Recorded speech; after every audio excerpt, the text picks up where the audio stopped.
Imagine stepping into a room and instantly feeling, well, a profound shift in your demeanor. Or maybe seeing a simple traffic light and instinctively knowing exactly what to do without a single conscious thought. Right. That right there, that's color at work, subtly altering your mood, dictating your actions, and even communicating complex meaning without a single spoken word. It's incredible. It's absolutely pervasive, yet so often we barely notice its incredible power. We really take it for granted. So let's truly unpack this incredible, vibrant world of color and light. Let's do it. For this deep dive, we've taken quite a stack of your sources. Really everything from cutting-edge scientific papers and ancient historical documents to practical interior design guides and fascinating cultural studies. Our mission is to extract the most important nuggets of knowledge and insight, offering you really a shortcut to being truly well-informed. Exactly. Our aim today is to illuminate color from its fundamental physical origins, delving into its profound psychological, physiological, and even, spiritual effects across different cultures. Okay. You'll uncover surprising facts and those truly satisfying aha moments that help you understand not just what color is, but why it holds such immense power in virtually every facet of your life. Right. The goal is for you to walk away with a richer, far more nuanced appreciation for the magnificent spectrum that surrounds us every single day. So when most of us think about color, we tend to assume it's an inherent property of an object, right? Like a red apple just is red. That's the common assumption, yeah. But our sources reveal a much more dynamic reality. Color isn't simply there on a surface, is it? No, it's not. And that's one of the biggest aha moments of understanding color. It's actually a phenomenon of light or visual perception that enables you to identify and differentiate objects. Okay. The color you see is the precise sensation caused by specific qualities of light that your eye recognizes and your brain then interprets. So without light? Without light, there's no color. Simple as that for our perception. So the entire process starts with light, which is itself quite a mysterious thing. How does that play actually begin? Well, the entire process originates in light, and it's fascinating because radiant light, the energy from a direct source like the sun or a light bulb, actually travels invisibly through space. Invisibly. Yeah, you don't see the light itself until it illuminates something, a planet, a moon, or penetrates Earth's atmosphere to create daylight, or falls upon a surface, making it, glow. Ah, so it's the illumination that truly brings it into our reality. And once that radiant light hits our atmosphere, it changes, doesn't it? It does, big time. When radiant sunlight reaches Earth's atmosphere, most of it gets bounced around from molecule to molecule and from particle to particle. Like a pinball machine. Kind of, yeah. It becomes dispersed. This dispersed light is what we call ambient light. Okay. It's what illuminates our day,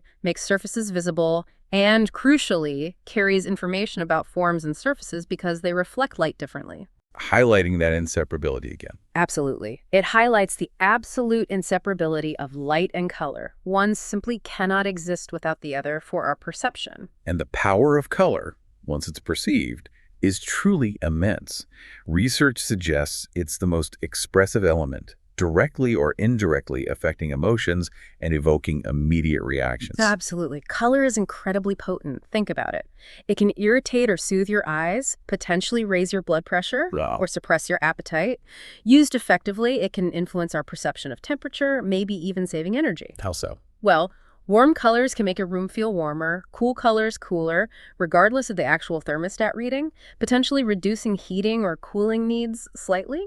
Interesting. And as a form of communication, it's universal. Red means stop, and green means go at traffic lights globally. Colors are also crucial for branding a specific product, advertisement, business card, or logo can evoke powerful, immediate reactions just by its color. Yeah, you instantly recognize some brands just by their color scheme. Exactly. It fundamentally shapes our everyday life and how we interact with the world. So we're clear that color originates in light. But how did we even begin to understand what white light is actually made of? This sounds like a job for a truly revolutionary scientific mind. It definitely was. And we owe that fundamental understanding to Sir Isaac Newton. Yeah. Working at Cambridge in the late 1690s and publishing his groundbreaking optics in 1703, Newton famously demonstrated that white light, when passed through a prism, separates into a spectrum of colors. The classic prism experiment. Exactly. This happens because the glass in the prism slows each wavelength down at a slightly different rate, causing them to diffract or, bend at different angles. And that spreads them out. It spreads them out, forming the familiar spectrum. And his conclusion was revolutionary for its time, wasn't it? It shifted everything. It truly shattered previous beliefs. This experiment led Newton to the profound conclusion that light alone generates color. Light alone. Light alone. He further proved this by recombining these separated beams with a lens, reconstituting white light, which allowed him to hypothesize the very nature of light itself. Amazing. A rainbow, as we see it naturally in the sky, is a perfect grand-scale demonstration of Newton's prism experiment, where water droplets act as tiny prisms, each one splitting light into its component colors.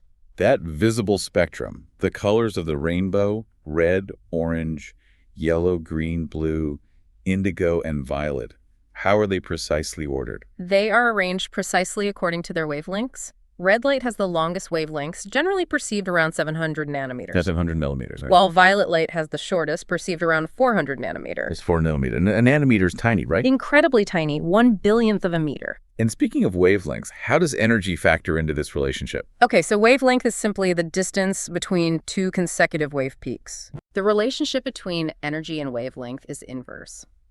The more energy a single photon, those wave packets of light, carries, the smaller its wavelength and the higher its frequency. More energy, smaller wave. Exactly.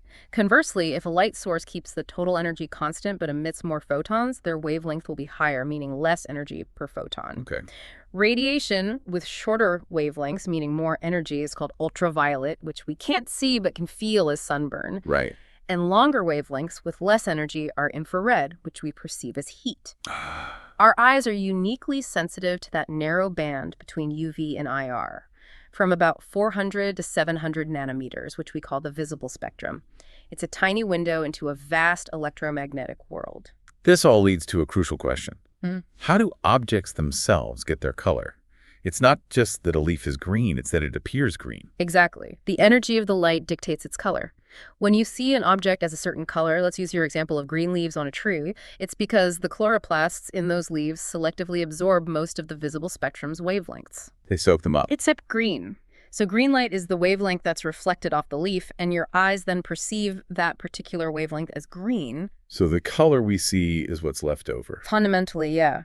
It's about what wavelengths are not absorbed by the object. So in our everyday environment, when we describe a color, what are the primary characteristics we're noting? Good question. Color in the environment is primarily characterized by its hue and its brightness, which is also known as intensity. Hue and brightness. Hue is determined by the specific wavelength of light emitted by a source and selectively reflected by a surface. It's essentially the kind of color you're seeing: red, blue, green, the basic color name. Got it. Brightness, on the other hand, is determined by the amount of light emitted and reflected. The more light a surface receives and reflects, the brighter it appears. Less light makes it duller. Makes sense. Lighter surfaces reflect more. Right, appearing lighter, while darker surfaces absorb more light, appearing darker. But daylight isn't constant, is it? How does that dynamic nature of light affect how we see colors throughout the day? You're absolutely right. Daylight is incredibly dynamic. Its color characteristics vary significantly with the time of day, the season, and even your geographic latitude. For example? Okay, so a clear day at noon typically contains a near equal intensity of all colors. But at dawn or sunset, atmospheric haze filters out some of the blue-violet light. The shorter wavelengths. Yeah, the shorter, higher energy wavelengths get scattered more easily. So the red-orange end of the spectrum becomes much more prominent, creating those beautiful, warm glows we cherish. Ah, the golden hour. Exactly. And on a cloudy day, the clouds tend to filter out reds, giving the light a somewhat bluish cast. That's quite a change in light. And yet we still generally perceive colors consistently. How does our brain manage that remarkable feat? This is one of the most remarkable aspects of human vision. Even with such altered sunlight, your human eye can still perceive all colors because they are present, albeit in different balances. More remarkably, your brain makes an automatic correction in color perception called constancy. Constancy. It's a profound form of adaptation where your eye and brain adjust to the ambient conditions, bringing them into a form most useful for understanding. Think of it like putting on or taking off sunglasses. Right. The world looks tinted for a second. Yeah, the tinted glass dramatically alters the color balance, but your brain quickly adapts and the world looks normal, again within moments. It's an unconscious but incredibly sophisticated correction. Our brains want things to make sense. And what about artificial light sources? Do they mimic daylight or do they have their own distinct quirks? Oh, they definitely have their own distinct color characteristics. The flames of candles and old oil lamps, for instance, are quite weak in blue colors. Very warm light. Very warm, yeah. And incandescent electric light shares this characteristic, though maybe to a lesser degree. While all spectrum colors are present in these lights, their balance differs significantly from natural daylight. So that affects how things look indoors. Absolutely. This is why an interior lit by incandescent light might appear distinctly orange in tone when viewed from a daylit exterior. Yeah, I've noticed that. But after your eyes have had a few minutes to adjust inside, the interior color will look perfectly normal to you. Our visual system is constantly at work, making adjustments to provide a coherent reality. It's pretty amazing. So if light is the source, how does our own biology take those invisible waves and translate them into the vibrant, living colors we perceive? Let's delve into the incredible machinery of the human eye. It truly is a marvel of biological engineering. The journey of light through your eye begins with the cornea, the transparent covering that acts as a preliminary lens, helping to focus the light. The front window. Exactly. From there, it passes through the pupil, which is the opening in the center of the eye. The black dot. Right. The amount of light allowed in is precisely controlled by a ring of muscles called the iris. That's the colored part. That's the colored part, yeah, whose pigmentation determines your eye color. The light then continues through the lens, which modifies its curvature to focus the light, producing a clear image on the retina. The retina, that's where the magic of converting light into neural signals really happens, correct? Exactly. The retina, the inner surface at the back of the eye, is an intricate network of receptor cells and neurons.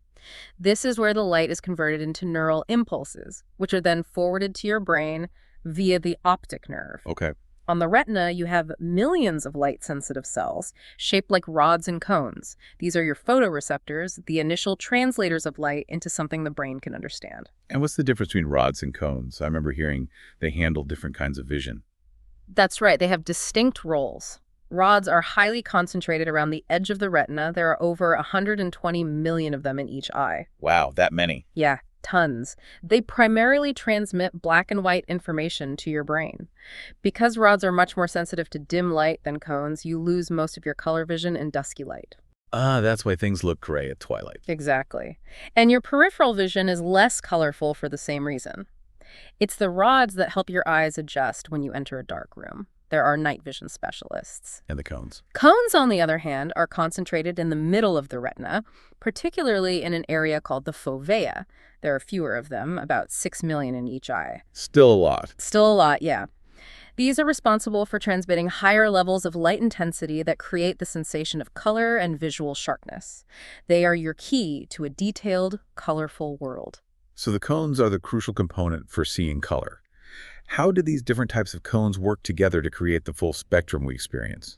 Well, there are 3 main types of cone-shaped cells, and each type is primarily sensitive to specific wavelengths of light. Long L, medium M, or short S wavelengths. LM. Right.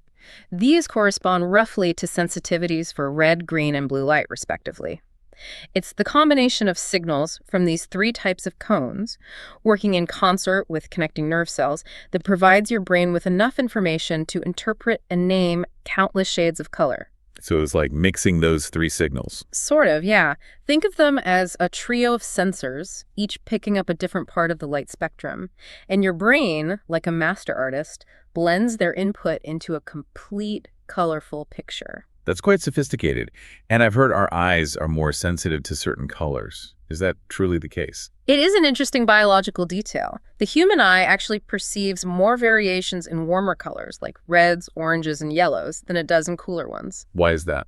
It's because approximately 2/3 of the cones in your eyes are specifically designed to process those longer light wavelengths, the ones associated with reds, oranges, and yellows. 2/3. That's a lot. It is. So we have this natural built-in bias towards discerning more nuances in the warm end of the spectrum. Maybe it was evolutionarily advantageous, perhaps for spotting ripe fruit or danger signals. Interesting. This understanding of the eye's mechanics truly highlights how our perception is built. But it also raises an important question. If our perception of color relies on these specific photoreceptors, what happens when there's an abnormality in this system? This brings us to color vision deficiency. It's a critical area of understanding. What's commonly called color blindness is more accurately described as an inability to distinguish certain shades of color. Very few people are completely colorblind. That's a common misconception. It really is. Most people with a deficiency can see colors, but they struggle to differentiate between specific hues. The most common difficulty is distinguishing between particular shades of reds and greens. Right, the classic red-green confusion. Exactly. Imagine looking at a forest in autumn where all the vibrant reds and deep greens blend into a confusing wash of muted browns and yellows for someone with this deficiency. Less common is difficulty telling blues and yellows apart. So true color blindness, seeing only black, white, and gray, is extremely rare. Yes, a condition called achromatopsia describes people who are totally colorblind, seeing only in black, white, or shades of gray. This is a very rare condition that can be inherited or, in some cases, caused by brain damage. Okay. Color vision deficiency itself can range from mild to severe, and if it's inherited, it usually affects both eyes. If it's caused by injury or illness, it typically affects only one eye. It's also worth noting that the elderly naturally perceive colors differently due to changes in their eyes, like yellowing of the lens, though they are not considered colorblind in the usual sense. Can you break down the different categories of color vision that our sources mention beyond just total colorblindness? What are trichromats? Certainly. People with normal color vision are called trichromats. This means they have all three types of cone cells working correctly, the L, M, and S cone. The red, green, and blue sensors. Right. They require three primary lights, red, green, and blue, to match any arbitrary color sample they're shown. There are three cone types. Each contain a specific photopigment that responds to a restricted range of wavelengths. That's the baseline for normal vision. Okay, so what are anomalous trichromats? Then you have anomalous trichromats. This is a subpopulation of trichromats who still technically use three primaries to match a color sample, but their matches are abnormal. Oh, so? Because they use one primary far more or less than expected. They have all three cone types, but one type might be rarer, have a reduced amount of pigment, or perhaps the pigment is tuned to an unusual wavelength, slightly shifted. So they still see color? Yes, they can perceive all hue categories, so they are not truly colorblind in the everyday sense, but they may have difficulty discriminating colors that a person with a normal vision would easily distinguish. Like subtle shades. Exactly. For example, some individuals might be red weak, protanomally, or green weak, deutanomaly. They see the colors, but the subtle differences in certain shades, especially reds and greens, are blurred or confusing for them. It's the most common form of color vision deficiency. And what about dichromats? Are they missing an entire type of cone? Yes, that's the key distinction. Dichromats are missing one of the three cone types entirely. This means they only require two primaries to match any sample. So they're genuinely missing a whole channel of color information. Precisely. They are considered true colorblinds for certain hues because there are some colors they simply cannot perceive. For example, lights that appear distinct to a trichromat will appear identical to a dichromat. What kind of colorblindness does this result in? Protanopes, missing the Lair cone, and deuteranopes, missing the Magreen cone, are types of red-green colorblindness, and they essentially see the world primarily in shades of yellows and blues. Tritanopes, who are much rarer and missing the blue cone, are analogously blue-yellow colorblind. Dichromats also have what's called a neutral point on the spectrum, a specific wavelength that appears achromatic or gray to them. Wow. And monochromats. Finally, we have monochromats, who are extremely rare, affecting maybe 1 in 10 million people. That's incredible. These individuals generally have no functioning cones, relying solely on their rods for vision. This means they have no color vision at all and distinguish only brightness levels, seeing the world entirely in shades of gray. Truly black and white vision. Exactly. Their overall vision is often quite poor as well, often accompanied by light sensitivity, because cones are also crucial for visual acuity or sharpness. This detailed look at the eye's mechanics and its variations truly highlights how subjective our visual experience can be. It prompts us to consider how individual experiences of color might differ, even for those with normal vision. So we've explored how light delivers color and how our eyes perceive it. But what are these inherent properties of color that artists and designers talk about, and how do they subtly, or sometimes not so subtly, affect our mood and behavior? Well, dating back to Sir Isaac Newton's first circular diagram of colors in 1666, scientists and artists have continuously studied and designed variations of this concept, which we now know as the color wheel. Right, the color wheel. A color wheel presents a logically arranged sequence of pure hues. Our sources identify 3 key properties that define any color: hue, value, and intensity. Okay, hue, value, intensity. Let's break those down. What's hue? Hue is the pure state of a color. Its fundamental family name, if you will. It's the attribute by which a color is recognized and described, like the 12 primary and secondary colors in a typical color wheel. It's basically asking what color is it? Red, blue, green, yellow. Those are hues. Got it. And sources mention yellow is lightest, violet darkest. Yes. Interestingly, in terms of pure hue, yellow is generally considered the lightest visually and violet the darkest. Okay, next is value. Value describes the degree of lightness or darkness of a hue in relation to white and black. Think of it as a grayscale version of the color.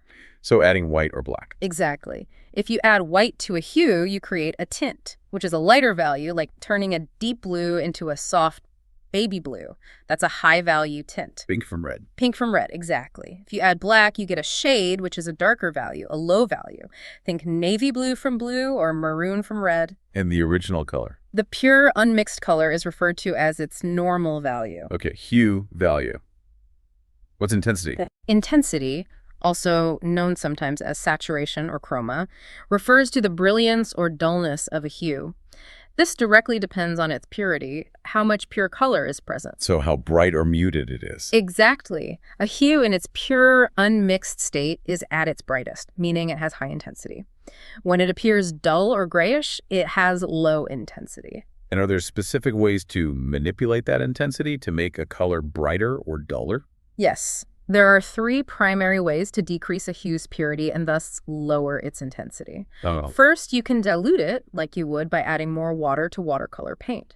That weakens the pigment concentration. Makes sense. Second, you can add gray. If you do this, the resulting color is then specifically called a tone. A tone, right? And third, perhaps most interestingly, you can add the hue's complementary color, the color directly opposite it on the color wheel. Adding its opposite dulls it. It does. If you mix a hue with its complement to lower the intensity, and the original color becomes completely unrecognizable in the process, it has become neutral. This powerfully demonstrates how complementary colors, by definition, neutralize each other when mixed as pigments. Can you give an example of that? Sure, you can even observe this principle visually. If you look at brightly orange chairs through blue-tinted glasses, blue being orange's complement, the orange will appear dramatically changed, perhaps looking brownish or grayish, due to the neutralization effect. Fascinating. So what does this all mean for how we feel and react to color in our daily lives? The psychological and physical effects of these color attributes are truly profound. For instance, warm hues like reds, oranges, and yellows, especially at high intensities, are visually active and stimulating. Like fire or sunlight. Exactly. They tend to feel energizing, even exciting. In stark contrast, cool hues such as blues, greens, and violets, particularly at low intensities, tend to be calm and relaxing. Like ice or water or forests. Precisely. They evoke a sense of peace or tranquility. So the temperature of a color impacts us directly. What about its lightness or darkness, its value? Value also plays a significant role in our emotional response. Light values tend to feel cheerful, airy, and expansive. Uplifting. Yeah.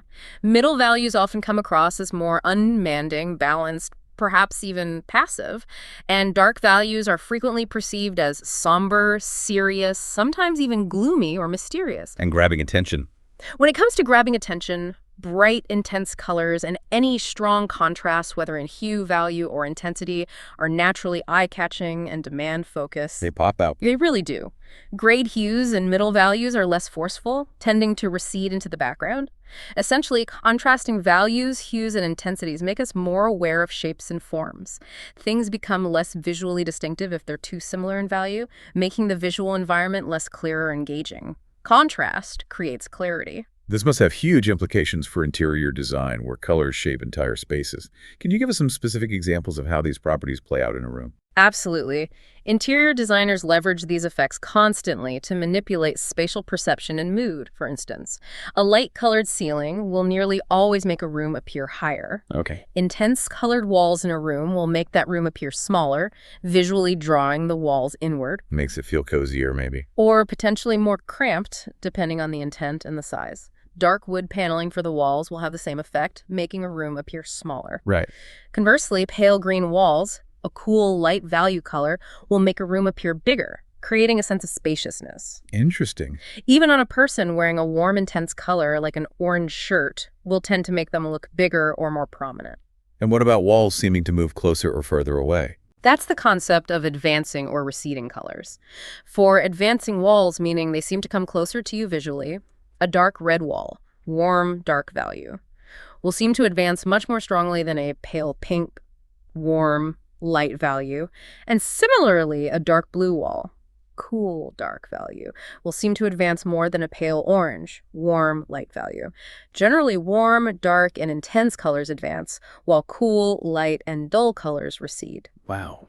This shows that color isn't just about aesthetics. It's a powerful psychological tool that can actively shape our perception of space, influence our behavior, and even define the character of an entire environment.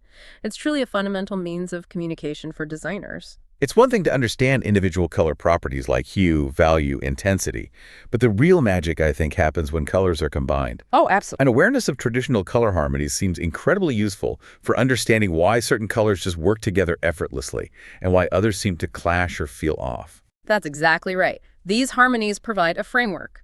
Our sources indicate that color harmonies fall into two broad categories: related harmonies and contrasting harmonies. Okay, related and contrasting. Related harmonies, such as monochromatic and analogous schemes, involve hues that are closely linked on the color wheel, neighbors essentially. They create a sense of unity, smoothness, and restfulness. Like a family of colors. Exactly.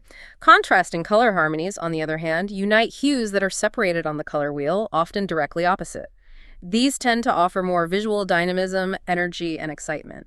The most well-known of these is the complementary harmony.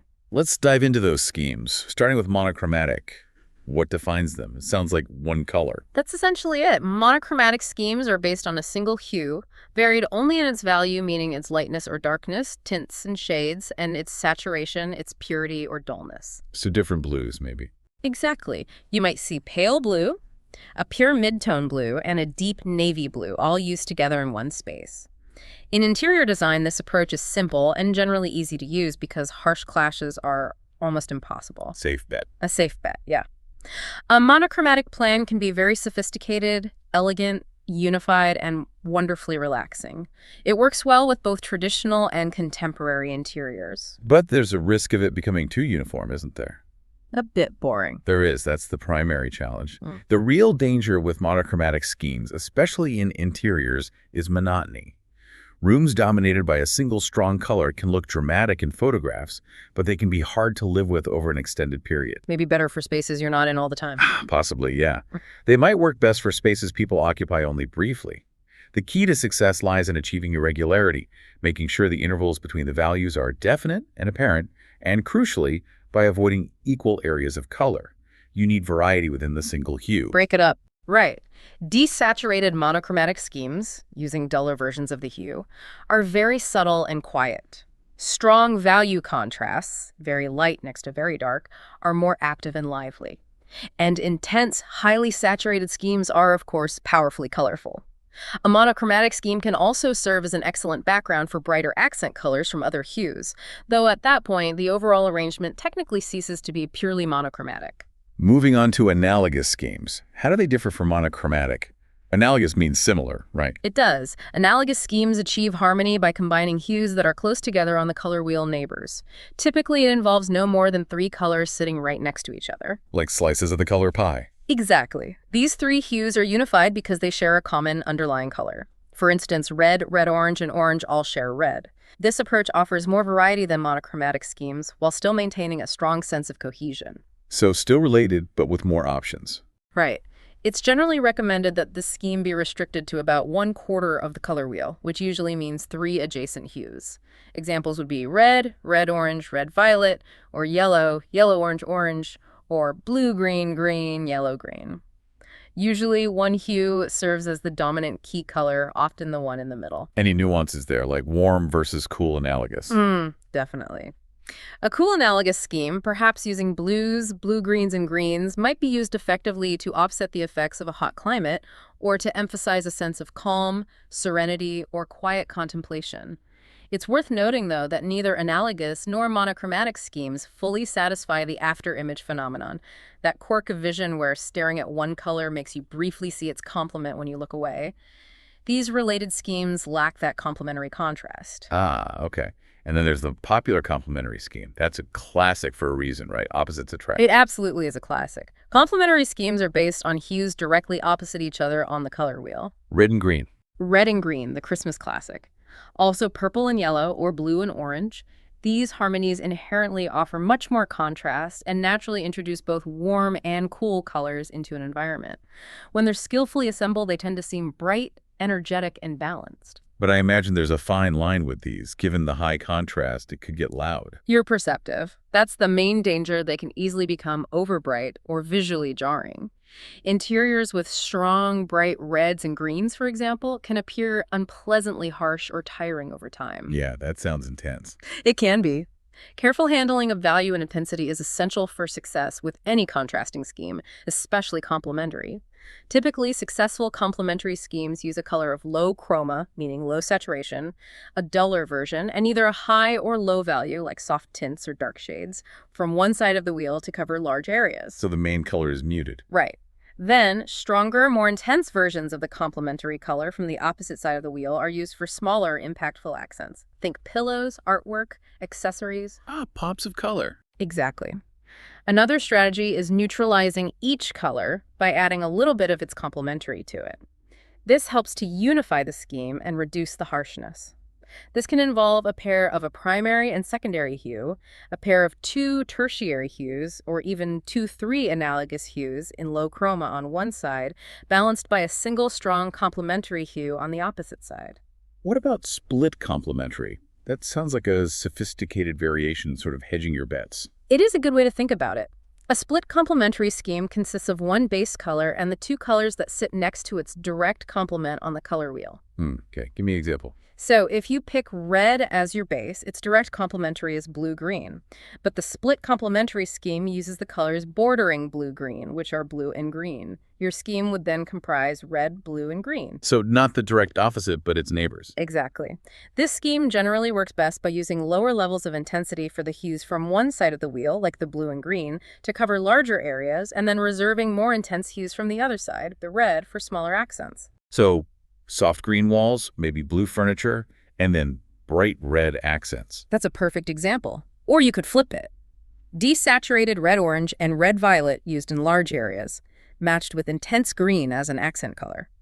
It offers contrast, but often feels a bit more harmonious and less jarring than a direct complementary scheme. And double complementary.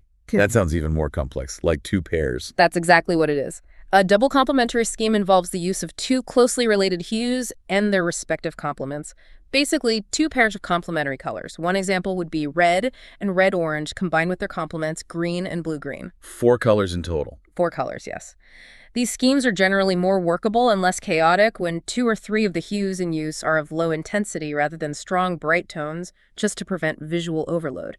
It requires careful balancing. The triadic scheme involves 3 colors equally spaced on the color wheel, like the primaries: red, yellow, and blue. Our sources suggest these are the most difficult to implement. Why? They are indeed considered the most difficult of all color schemes to use effectively, precisely because of their inherent high contrast and the fact that you're balancing 3 distinct, powerful hues. They're all pulling in different directions. Kind of, yeah. Achieving balance with 3 equally strong, equidistant hues requires great skill. To succeed, triadic schemes generally employ reduced intensities, duller versions of all hues, or perhaps all but one hue. So tone down the brightness. Tone it way down, usually. Often, a triad color scheme is used quite subtly, maybe just in small, impactful areas within a mostly neutral scheme. For instance, an interior might feature mostly white surfaces, with flooring in one hue of the triad, and the other 2 hues used as small accents in accessories or art.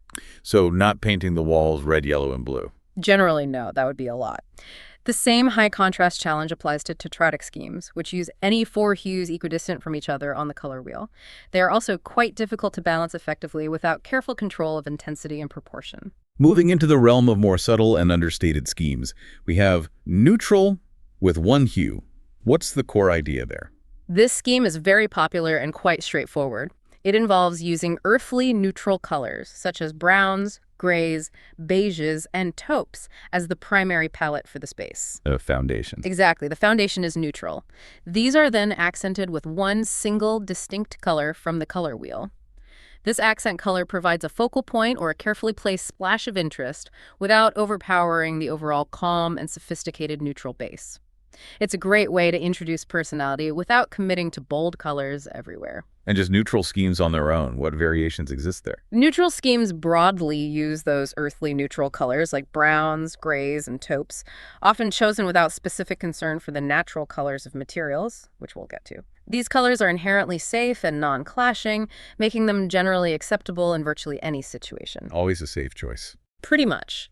A neutral scheme can be based on the cool grays in the white to black range, or it can be warm, using beiges and tans as dominant colors, or cool, incorporating grays with subtle greenish, bluish, or violet tints. And white itself? White is probably the most useful and widely used neutral. Whites can be cool, stark white, or warm, creamy white, or subtly tinted toward cream, like off-white, linen white, or oyster white paint colors. And neutral plus. The concept of neutral plus simply adds some limited areas of strongly chromatic color, often one or more true primaries like red, yellow, or blue to the neutral scheme. This neutral plus primary accents formula is remarkably forgiving, while offering possibilities for varied color through the use of strong color tones in the accent areas. Where do we typically see these neutral schemes used effectively? They are very satisfactory in places where strong color will come from sources other than the basic interior color itself. Think museums and galleries where the neutral walls best set off the paintings or objects. Right, you don't want the walls competing with the art. Exactly. Or in restaurants where table settings, food, and even the diner's clothes provide the primary color interest. Also, in transport design, think airplane cabins or train cars, where a quiet, neutral color character provides the most restful setting for changing light, views, and occupants. An all-neutral scheme with only plants as a source of accent color is also frequently adopted for a serene, sophisticated atmosphere. Finally, all-natural color schemes. These sound like they take their cues directly from the world around us, from the materials themselves. Precisely. They use only the natural colors of materials, which inherently guarantees successful color in architecture and interior design, as nature's colors are almost always beautiful, harmonious, and satisfying. So no paint, no dyes. Generally, yes. In this scheme, materials are left in their natural color, unpainted or undyed, for example. Wood finishes are clear or lightly stained to enhance the grain, and textiles are in the natural colors of their fibers, like undyed wool, linen, or cotton. What kind of colors does this typically involve? They typically include off-white, beiges, tans, browns, sometimes dull reds, like terracotta or brick, and possibly bluish grays, like slate. The tones are generally low to moderate saturation, without intense or bright colors, resulting in schemes that are quiet, subdued, and inherently calming. The colors harmonize beautifully because they exist in a naturally restricted range found in nature, although an all-natural color scheme will not usually be monochromatic. Can you give some examples of materials and their natural colors? Sure. Plaster can range from off-white to beige. Wood offers everything from light tan, like maple or birch, to medium and dark brown, like oak or walnut. Brick comes in tones of red or tan. Stone is incredibly varied. Fieldstone offers grays from warm to cool. Travertine is often cream. Marble gives warm grays, browns, even greens or pinks. Limestone is typically light to medium gray. Tile often comes in dull red, tan, brown, or gray. Metals provide their own palette. Steel might be painted with protective red lead or zinc chromate, or left metallic with aluminum paint. Stainless steel and chrome are bright metallic. Aluminum is a duller metallic. Copper has its distinctive reddish-brown color. Textiles, when undyed, offer off-white, beige, tan, warm, and cool grays, and even black from certain wools. And leather often appears in its natural tans or light to medium browns. It's a palette drawn directly from the earth. It's one thing to select colors using schemes, but how they interact visually, the personality they take on when placed next to each other, that's where it truly gets fascinating. Absolutely. Context is everything with color. And Johannes Itten, a renowned color theorist and Bauhaus instructor, deeply understood this.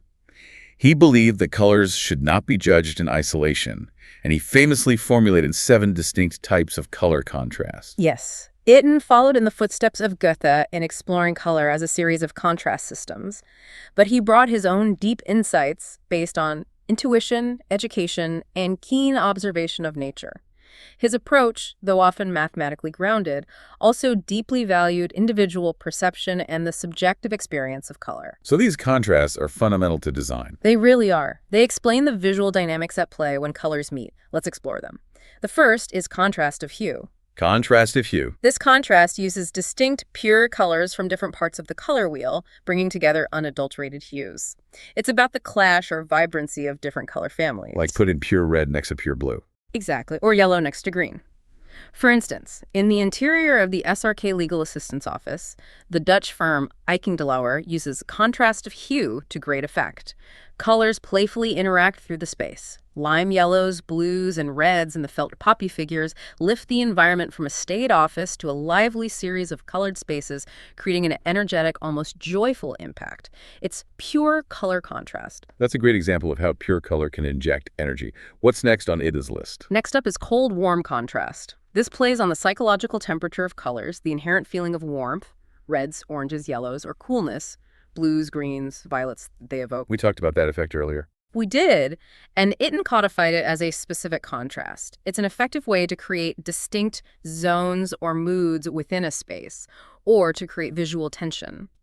For example, in the lounge of the André Belez's Hotel QT, the designer Lindy Roy uses a cold-warm contrast to distinguish different areas. The bar is surfaced in a cool blue, acting as a functional highlight, clearly separated and defined against the warm, intimate spaces that surround it. That contrast immediately tells your eye where the focus is and separates functions. And we often talk about light and dark in general terms. What does Itten's light-dark contrast emphasize that goes beyond simple brightness? Light-dark contrast, or value contrast, as we discussed earlier, employs stark differences in lightness and darkness to create visual depth, emphasis, structure, and even guide movement.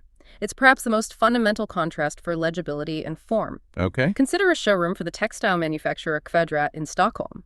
It cleverly eschews the typical neutral background for displaying textiles. Instead, it uses an innovative tile system that transitions dramatically from light to dark across the space. So the background changes. Yes, and this progression isn't just aesthetic, it symbolizes a shift in function, moving from the open, bright showrooms to more intimate, darker meeting spaces and offices. The contrast guides your eye and reinforces the purpose of the space as you move through it. It uses light and dark to tell a story. The fourth one is contrast of saturation. How does playing with brilliance and dullness intensity affect our perception? Contrast of saturation focuses on the intensity dimension, playing pure, vivid hues directly against more muted, grayed, or desaturated ones. This creates a more subtle but often very sophisticated visual experience. Bright against dull. Exactly. It can make the bright color pop even more, or create a sense of depth with the duller colors receding. For instance, a library at the Rhode Island School of Design by Office DA uses a natural palette dominated by various shades of browns and yellows, generally lower saturation colors. This allows the new architectural intervention to fit nicely within the classical building it occupies. Accents of cooler, slightly more saturated colors in the existing architecture then add quiet points of interest without disrupting the calm. It demonstrates how you can create richness and depth without relying solely on bright, loud colors. It's elegant. Then we have complementary contrast, which we discussed earlier in terms of color schemes. How does it apply within Itten's framework of specific contrasts? Complementary contrast is, of course, the contrast between colors directly opposite each other on the color wheel. Itten highlighted it as a distinct contrast type because it inherently creates the strongest visual tension and often a sense of vibrancy or excitement.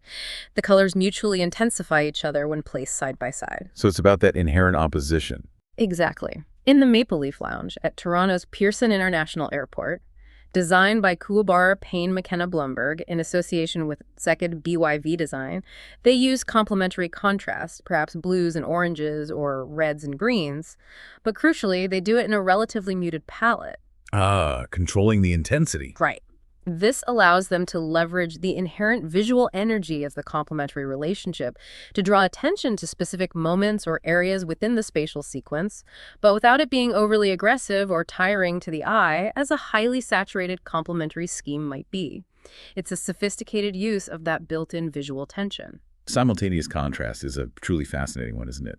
It's almost an optical illusion of color happening in our own perception. It absolutely is. Simultaneous contrast occurs because your eye, upon perceiving a color, spontaneously generates its complementary color as an afterimage, and this generated complement then subtly affects the perception of adjacent colors, making them appear tinged with that complement. So the colors actually change how we see their neighbors. They influence each other in our perception, yes. It's an optical effect, a perceptual phenomenon that happens inside your brain, which makes it very difficult to capture accurately in a photograph.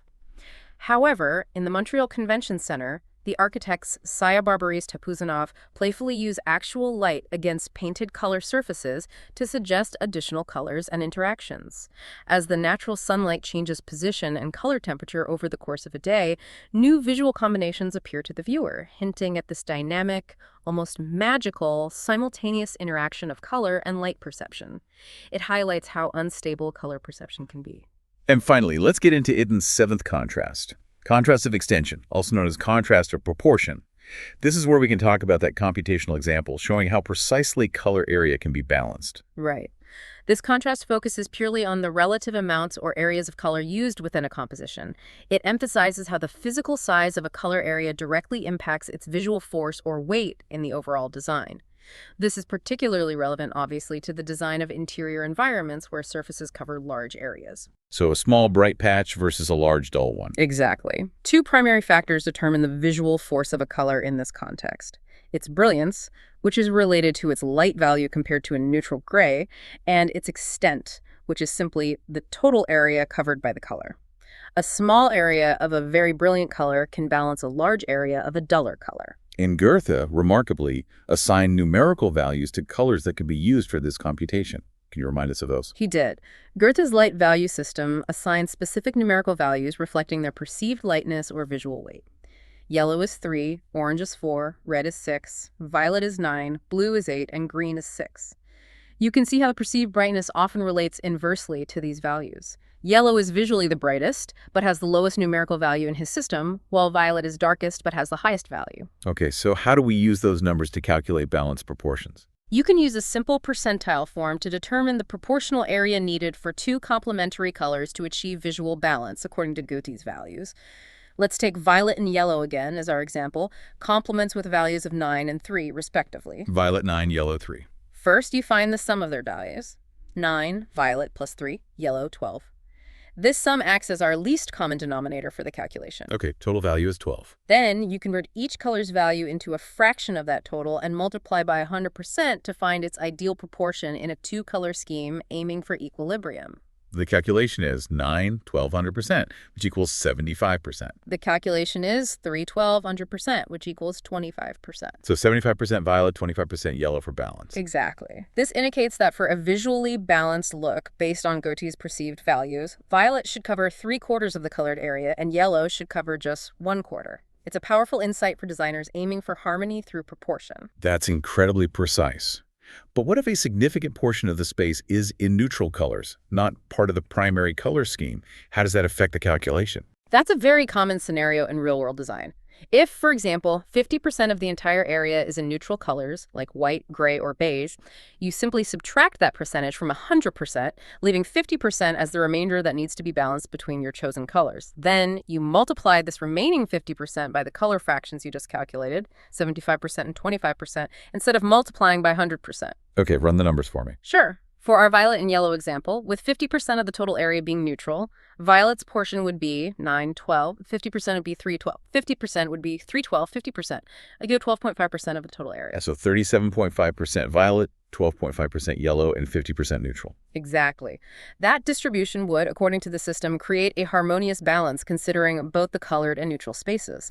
This level of computational detail allows designers to achieve remarkable equilibrium. A real-world application of this principle is seen in a New York townhouse where the designers, Aquino Monaco, reportedly used careful color balance, mixing paint, materials, and accessories in a complex sequence to achieve a true sense of equilibrium through precise proportioning of color areas. The precision with which Itten approached these contrasts, especially extension, reveals how color theory can be less about arbitrary choices and more about intentional design, and even achieving a kind of mathematical harmony. It's truly about designing a specific visual experience for the viewer. The search for understanding color has captivated thinkers for centuries. I mean, it feels fundamental. It really does. From ancient philosophers to modern scientists and artists, each era seems to have built upon the last, seeking to uncover the laws of color, how it works, how we perceive it. Let's take a chronological journey through some of the most influential figures and systems that have shaped our understanding. It's a fascinating history. The 18th century Enlightenment, in particular, sparked a fresh and vigorous search for rational, rather than purely mystical or traditional, explanations for all natural phenomena, including color harmony. People wanted rules, systems. Exactly. They believed in irrefutable laws of nature, just waiting to be discovered, and color was no exception. This intellectual ferment led to two dominant themes in color study that continue today. The search for a comprehensive color order system, often visualized in diagrams or models, and the search for fundamental laws of color harmony, why some combinations please the eye and others don't. These treatises form the collective body of knowledge we now know as color theory.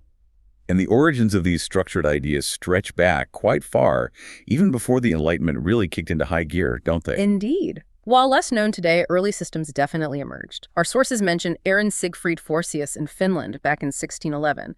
He's credited with one of the oldest known color systems worth its name, introducing color diagrams and concluding colors could be brought into a spatial order. He saw black and white as primary colors, along with yellow, red, blue, and green, interestingly agreeing with Leonardo da Vinci on that. Black and white as primaries. Yeah. Interesting. Yeah, a different perspective.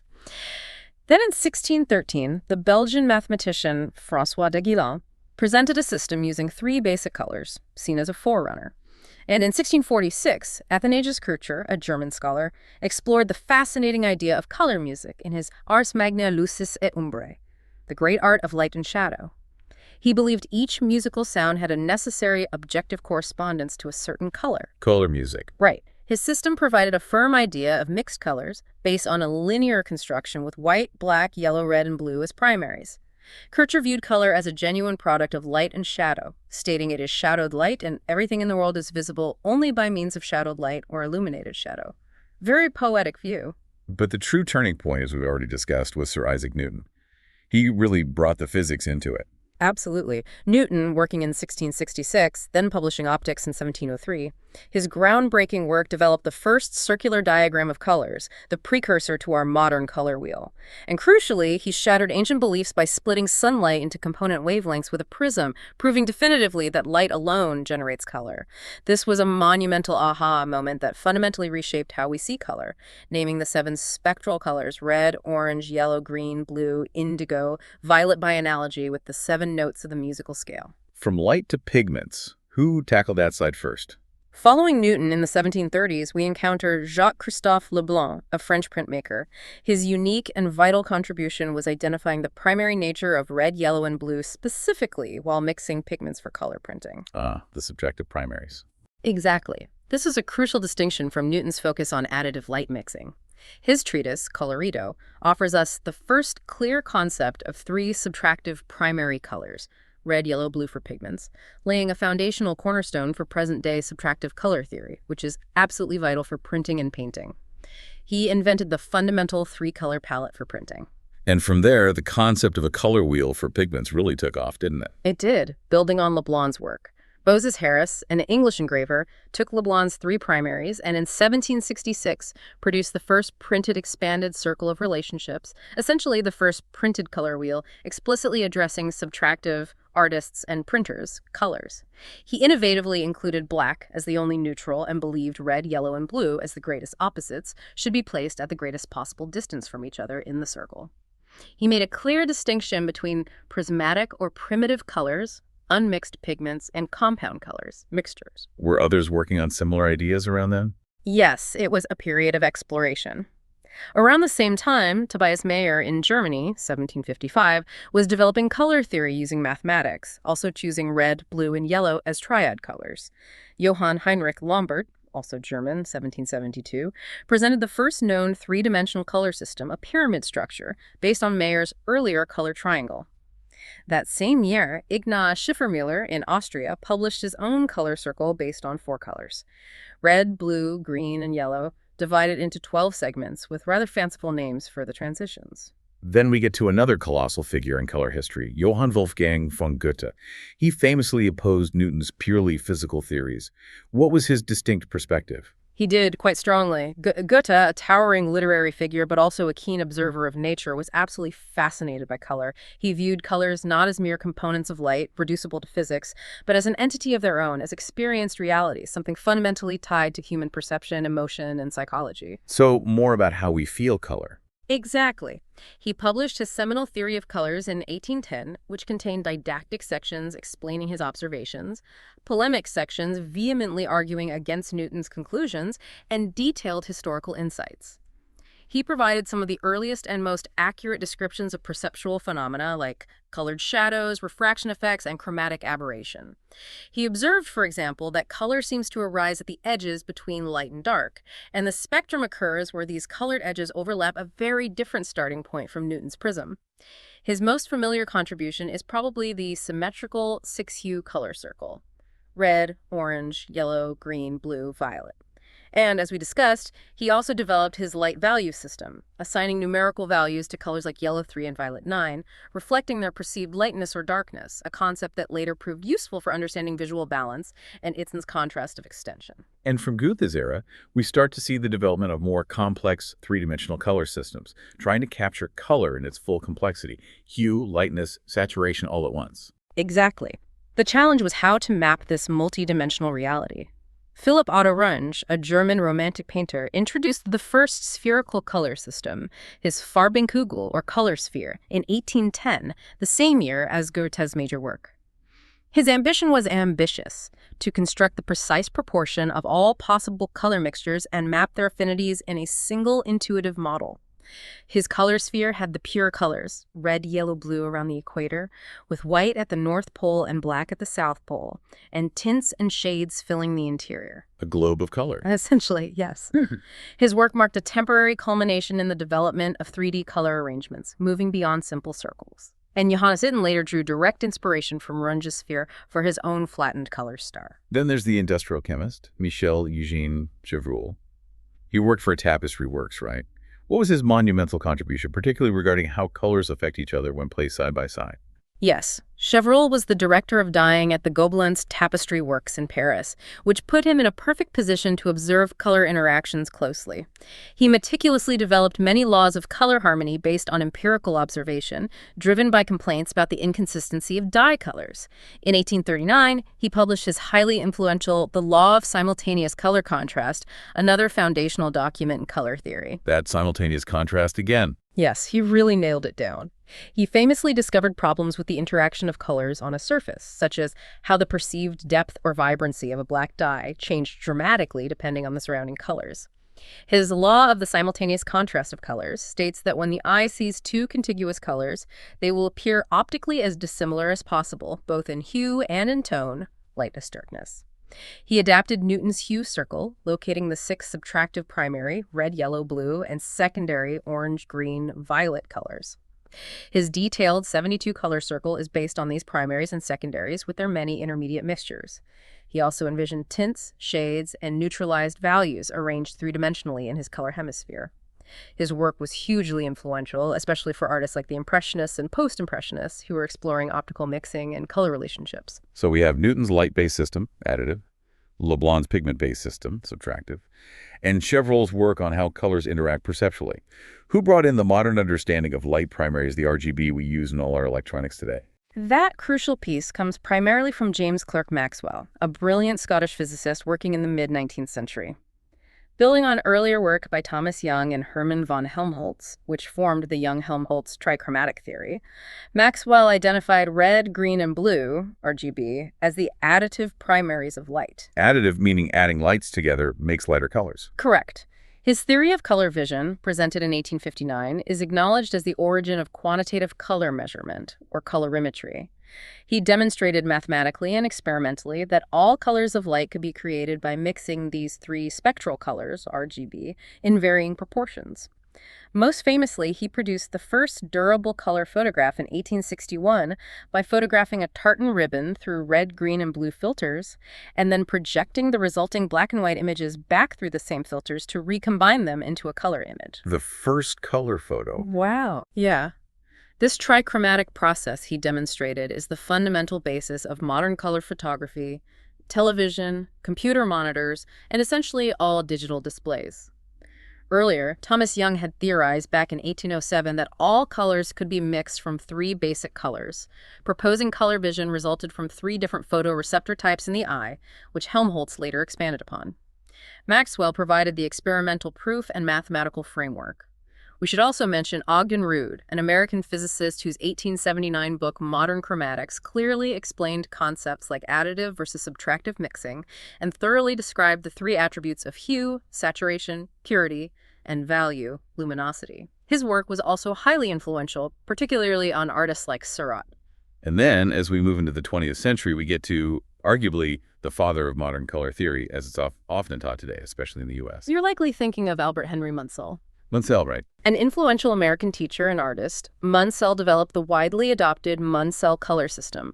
He published a color notation in 1905 in the Munsell Book of Color, featuring actual painted paper samples in 1915, with an atlas in 1913. His system provides a remarkably practical and perceptually uniform way to accurately demonstrate and specify color based on 3 attributes: hue, value, and intensity, which he called chroma. Hue, value, chroma. Right.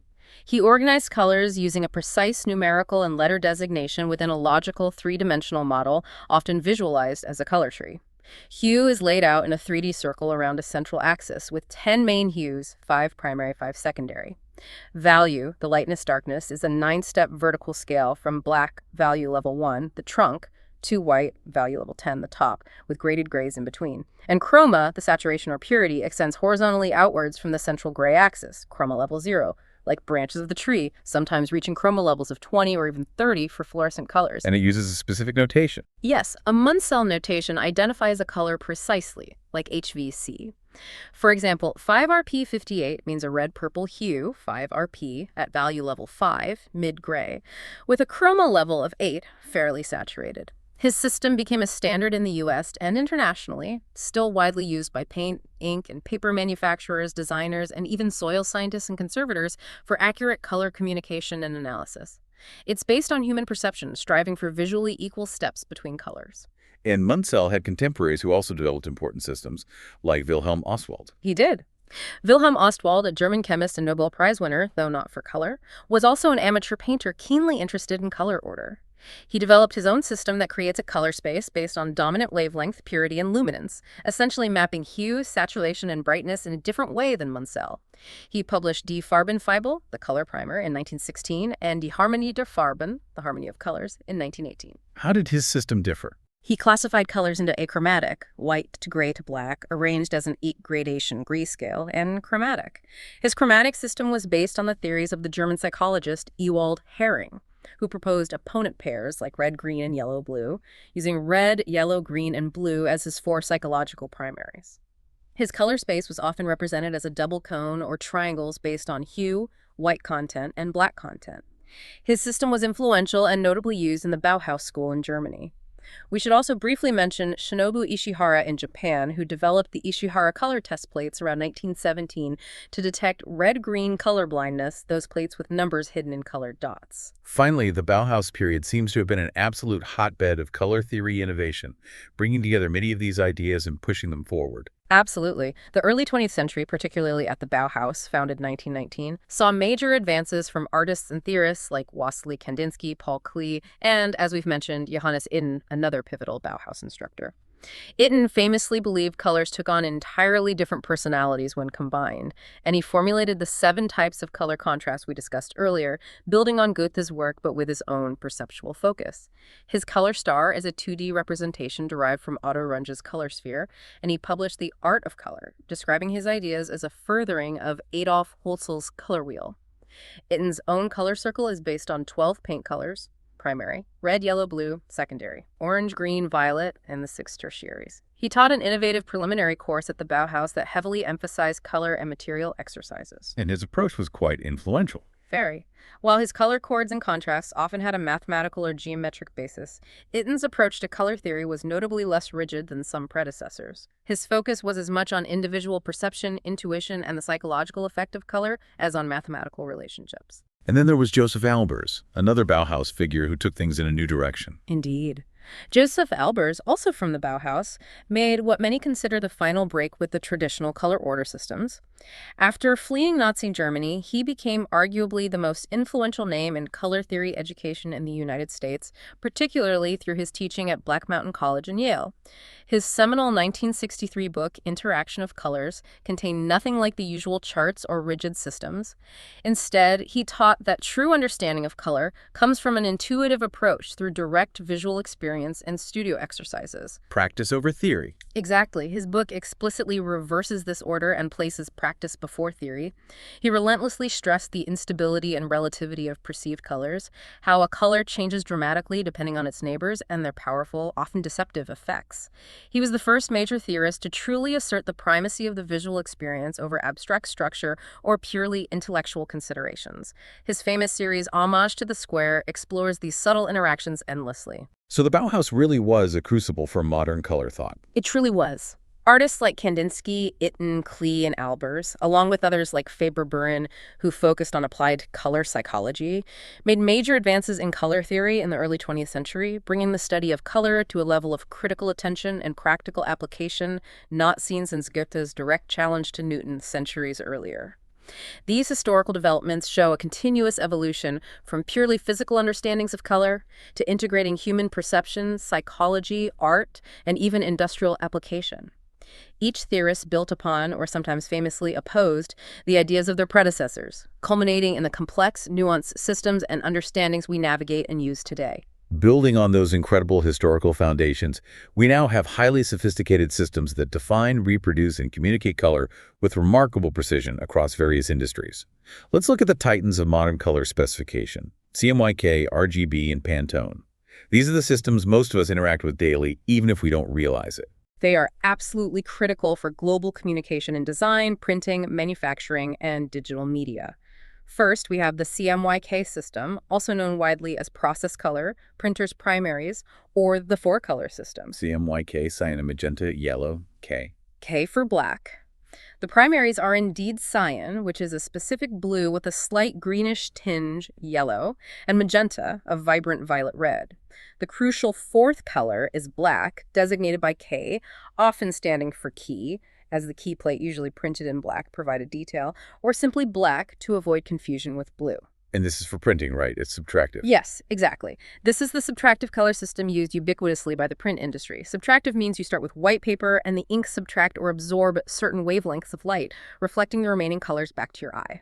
How does CMYK actually create all those colors we see in magazines and posters? It seems like magic from just 4 inks. It kind of is optical magic. The vast range of colors you see in printed materials, magazines, newspapers, brochures, packaging is generated by overlapping patterns of tiny dots of these 4 CMYK inks. Halftone dots. Exactly, halftone dots. These dots are printed in varying sizes and at specific angles, and they optically blend in your eye to create the perception of many different continuous tones and colors. The finer the dot pattern, or screen ruling, the more photographic and smooth the printed image appears. For example, coarse printing in newspapers might be around 72 dots per inch, dpi, while high-quality art books can use screens up to 300 dpi or even higher. And you mentioned angles. Why different angles? That's crucial. To avoid those distracting, wavy interference patterns called moire patterns, like what you might see if you scan a printed picture or look at one screen through another, each color screen, the pattern of dots for C, M, Y, and K, is printed at a slightly different precise angle relative to the others. Standard screen angles are typically cyan at 105 to key, magenta at 75 to key, yellow at 90 to key, and black at 45 to key. This rotation prevents the dots from interfering visually in a disruptive way. And why is black K so important? Can't you just mix C, M, and Y to get black? Theoretically, yes. Mixing pure C, M, and Y pigments should produce black. In practice, however, inks aren't perfectly pure, and mixing them usually results in a muddy dark brown or gray, not a rich, deep black. Also, printing large areas with 3 inks is expensive and can saturate the paper. So black K ink is crucial for several reasons. It provides true neutral grays and deep blacks. It adds essential detail, sharpness, and contrast to images, and it's often more economical for text and line art. But I've heard CMYK has its limitations when it comes to replicating certain vibrant hues, especially compared to what we see on screens. It absolutely does. That's a key point. While CMYK is an incredibly versatile and economical way of producing a wide range of colors for mass printing, its achievable color range or gamut is smaller than the gamut of human vision or even the gamut of typical RGB displays. It's particularly deficient in reproducing certain intensely vibrant colors, notably specific bright oranges, deep purples, and vivid greens. So the color shifts when you go from screen to print. Often, yes. This creates a common and significant challenge for designers who create work digitally on a screen, which uses the RGB system, and then need to output it accurately for print, which uses CMYK. The colors they see on screen might not be reproducible with CMYK inks.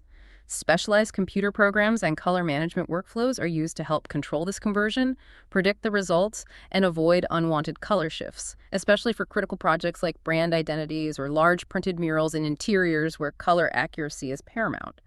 Sometimes printers use additional inks beyond CMYK, like specific oranges or greens, as in Pantone's hexachrome system, which we'll get to expand the printable gamut.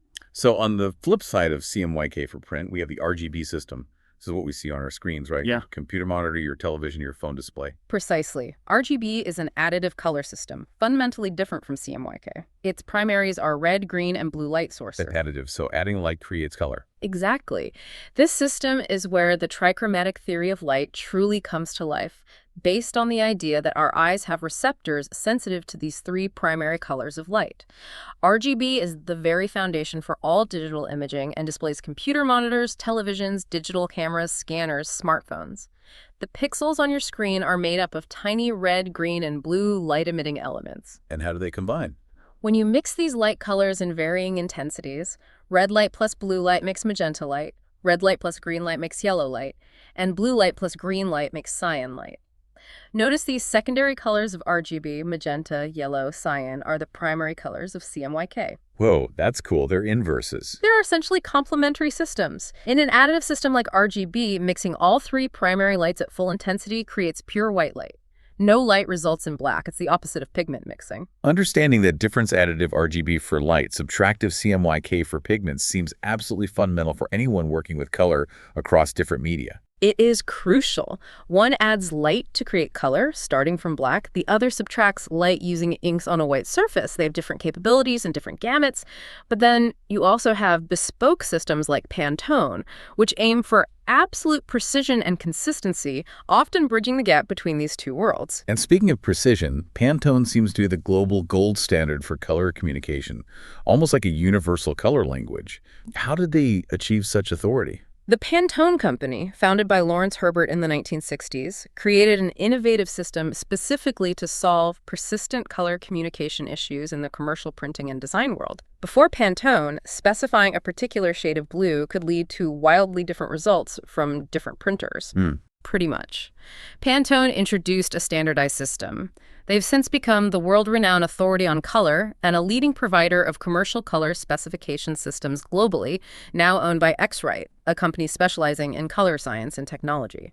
Their core role is to enhance accurate color communication and marketing, bridging the gap from designers all the way to manufacturers and retailers, ensuring a brand's color is universally consistent across different products and materials. So when a company says their logo is Pantone 185C, what exactly does that mean for consistency? It means they're using the Pantone matching system, or PMS. This provides an accurate, standardized color reference. It's essentially a book of standardized colors, typically presented in swatch books or fan guides, containing numbered colors printed under specific conditions. This allows for the exact recreation of that specific color, Pantone 185C, a particular shade of red across different printing processes, media, and even geographic locations. Everyone involved, from the designer to the printer to the product manufacturer, refers to the same standard, ensuring unwavering consistency for things like logos, packaging, and brand identity elements. The C in 885C usually stands for coded, indicating the color standard as printed on coated paper stock, which affects its appearance. There are other suffixes like U for uncoated. What makes Pantone unique compared to, say, just specifying the CMYK mix? Why use a separate system? That's a great question. Pantone colors are unique because they are often created using spot ink's specific pre-mixed ink formulations using a combination of base pigments, rather than being simulated by mixing CMYK dots. This allows Pantone to achieve specific, often more vibrant, cleaner, or unique colors like metallics or fluorescents that are simply not possible to reproduce accurately or consistently with the standard CMYK 4-color printing process. So it's like having a specific paint color mixed at the store versus trying to mix it yourself from primaries. That's a perfect analogy. While CMYK has 4 base inks, Pantone offers thousands of distinct pre-formulated spot colors. They also develop systems like Pantone Hexachrome, a 6-color process, CMYK plus specific orange and green inks, to significantly expand the achievable gamut beyond standard CMYK, allowing for brighter, more saturated colors in process printing. Does Pantone have different systems for different industries? Yes, they do. While the PMS for graphics and print is the most widely known, Pantone has developed specialized systems for other industries. 2 primary systems are: 1, the print and packaging system, which includes PMS.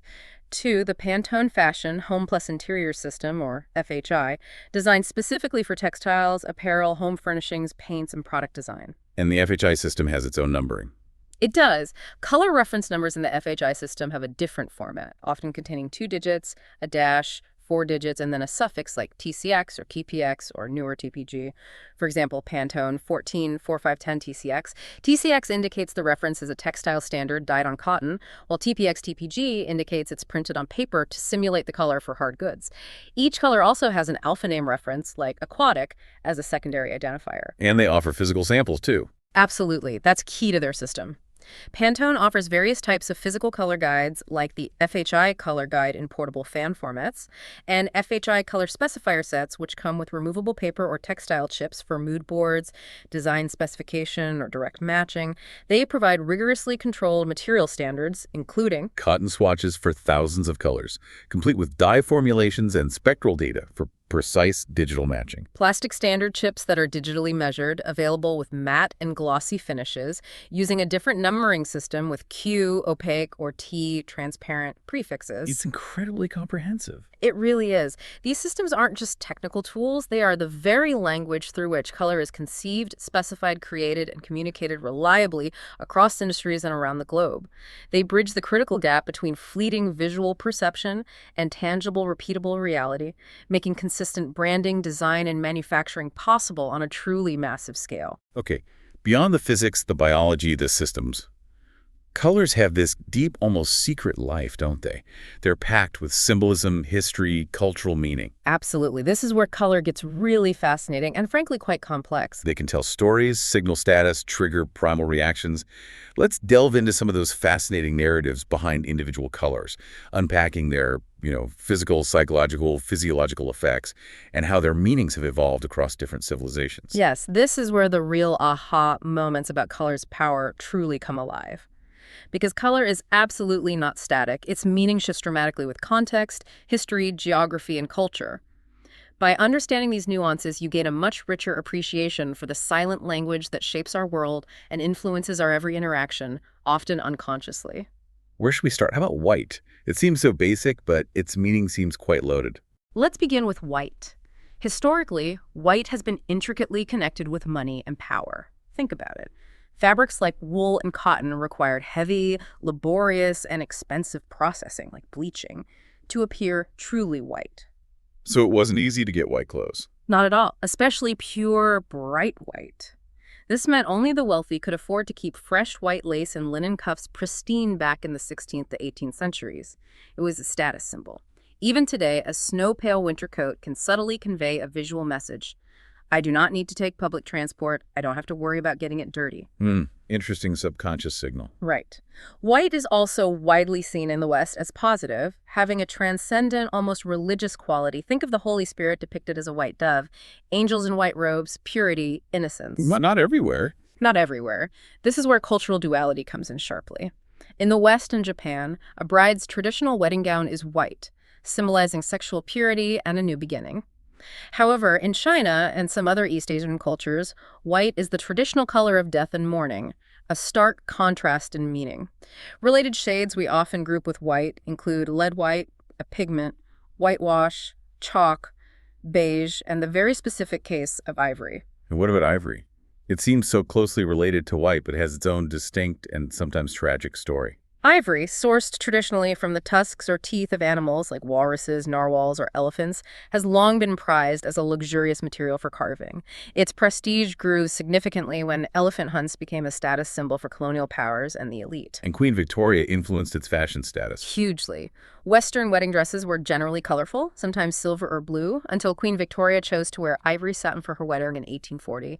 That single, highly publicized act dramatically popularized ivory and white as the color for bridal wear, a tradition that largely persists today. And its artistic use. For thousands of years, ivory has been used for costly decorative items. Think of the intricately carved Louis chessmen from the 12th century, delicate combs, brush handles, piano keys, religious icons, billiard balls, and astonishingly detailed Chinese sculptures featuring landscapes, temples, and figures, often selling for fortunes. But this demand had a dark side. A very dark side. The high demand for ivory took an inevitable, devastating toll on elephant populations. In 1913, America alone consumed around 200 tons of ivory annually. Due to their immense value, elephant tusks were tragically called white gold and walrus tusks Arctic gold. This insatiable demand led to the drastic decline in elephant numbers, pushing them towards extinction, which eventually led to international trade bans in the West, though illegal poaching sadly continues. So ivory is a color and material that carries the heavy weight of both artistic beauty and significant ethical conflict and environmental loss. From the natural world to the metallic, how about silver? It seems to embody modernity, the future. It really does, especially in the 20th century. Silver came to strongly evoke the future, space travel, speed, and technological progress.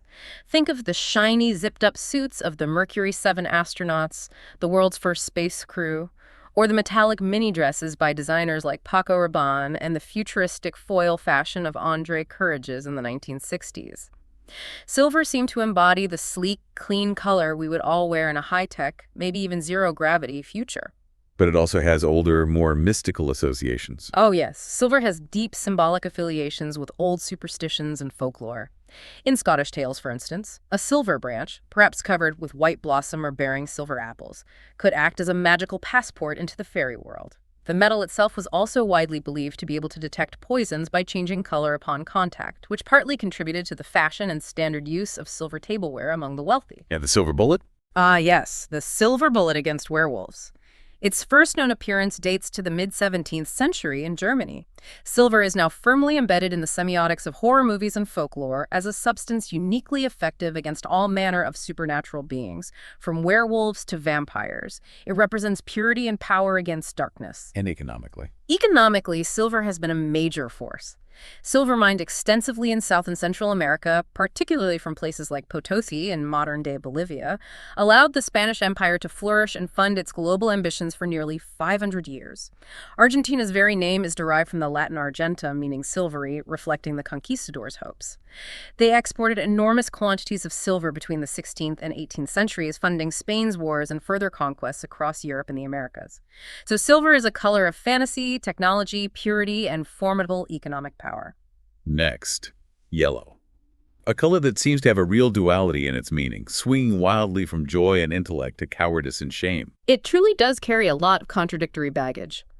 Yellow became linked to sensationalist literature in the mid-19th century, often bound in vivid yellow covers, leading to the term yellow books or yellow journalism for scandal-filled publications. This association was famously highlighted during Oscar Wilde's arrest in 1895, with lurid headlines claiming he carried a yellow book, though it was actually a French novel with a yellow cover, linking the color to moral corruption. And finding good yellow pigments was hard for artists. Historically, yes. Artists faced numerous difficulties with yellow pigments. Some, like orpiment and gamboge, were highly poisonous due to arsenic content. Naples yellow, once believed to come from volcanic deposits near Mount Vesuvius, often disappointingly turned black when mixed with certain other paints. Some historical yellows were even derived from rather unsettling animal products like gallstone yellow, literally from ox gallstones, and Indian yellow, which research suggests was likely made from the urine of cows fed exclusively on mango leaves. Wow. And its negative connotations. In individuals, yellow skin can signal illness, sallow complexions, jaundice, bilious attacks, and most tragically, yellow was used as a symbol of stigma.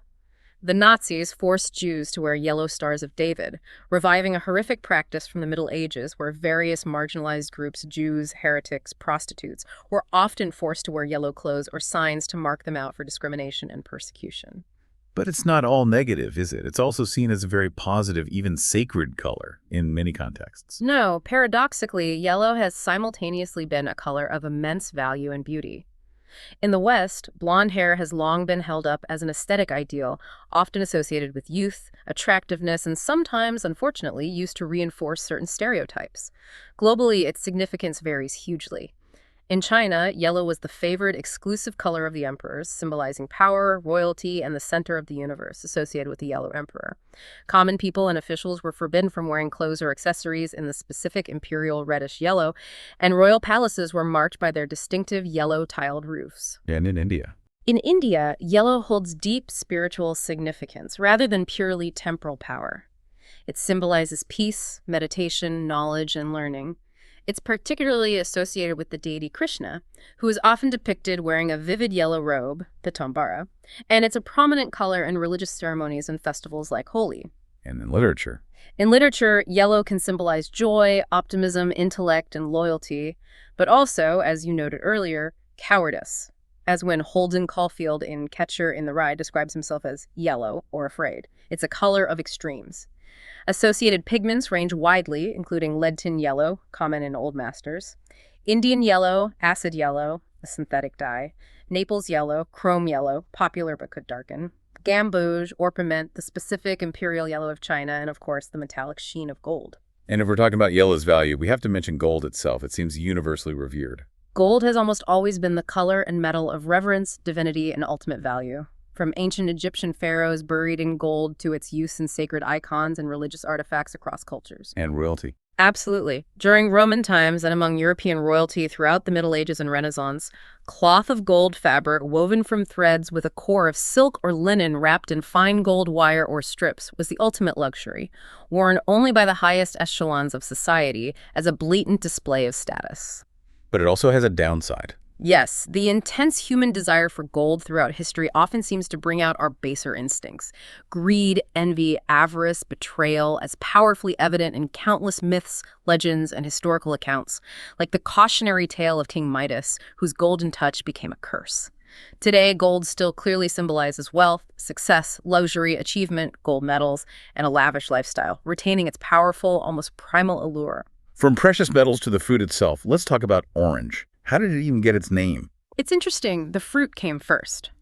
The orange fruit was probably first cultivated in China, spreading west over centuries via Persia and the Arab world, with names evolving like Narang Persian, Naranji Arabic, Naranga Sanskrit, Naranja Spanish, and orange, Old French.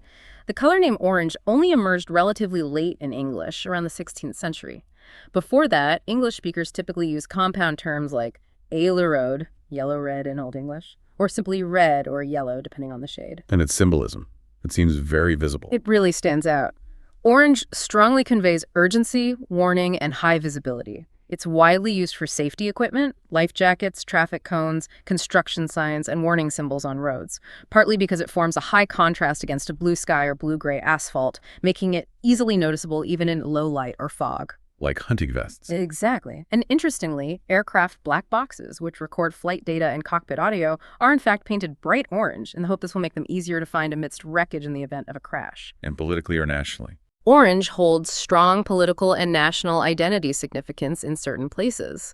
It's famously linked with Protestantism and the House of Orange in the Netherlands, and subsequently with the Protestant Unionist cause in Northern Ireland, where members of the Orange Order are known as Orangemen. It is, of course, the vibrant national color of the Dutch sports teams.